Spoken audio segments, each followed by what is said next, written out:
15 bisha Agoosto sanada 2009 maanta kale waxa ay ku beegan tahay xilligii la aasaasay telefishinka ETN maanta kale 15 bisha Agoosto sanada 2005 waxaana meel kasta oo wariyaasha telefishinka ETN ay joogaan ka soconaya hambalyo iyo waliba dabaaldeg iyadoo dadka Soomaalida iyo waliba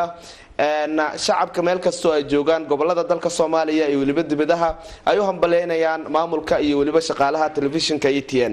iminka waxaan ku sugannahay xarunta telefishinka ETN ee magaalada Nairobi caasimadda waddanka Kenya gaar ahaan stuudiyaha gaarka ee telefishinka ETN waxaan jecelnahay inaan markaasi aan dhowr su'aalood iyo waliba hambalyada ay nagala qayb qaataan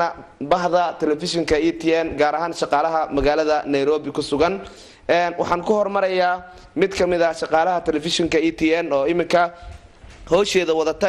waata balfoosi maanta waxay ku beegan tahay xilliga la aasaasay telefishinka ETN waana sanad guuradii afraad waxaadna ka tirsan tahay shaqaalaha telefishinka ETN bal hambalyadaada waad mahadsan tahay taajirow marka hore marka labaadna waxaan salaamayaa dhammaan shacabweynaha Soomaaliyeed ee iyagu daawada TV-ga ETN meel walba ay joogaan dal iyo dibadba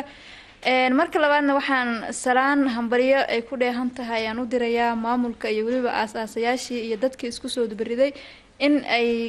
furaan TV ku hadlaya afka Soomaaliga isla markaasna gaara wadamo kala duwan waa maasan tahay taasi waxay mid kamid ah barnaamij soo saarayaasha telefishinkan caalamiga ETN oo maanta u dabaaldegaya sanad guuradii afraad waxayna taariikhdu tahay maanta 15 bisha Agoosto sanada 2009 waa tahay wali waxaan joognaa stuudiyaha telefishinka caalamiga ETN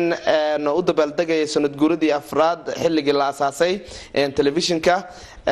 waxaan xoguraysi ama hambalyadii wariyaasha ama shaqaalaha telefishinka ayaan wali ku guda jirnaa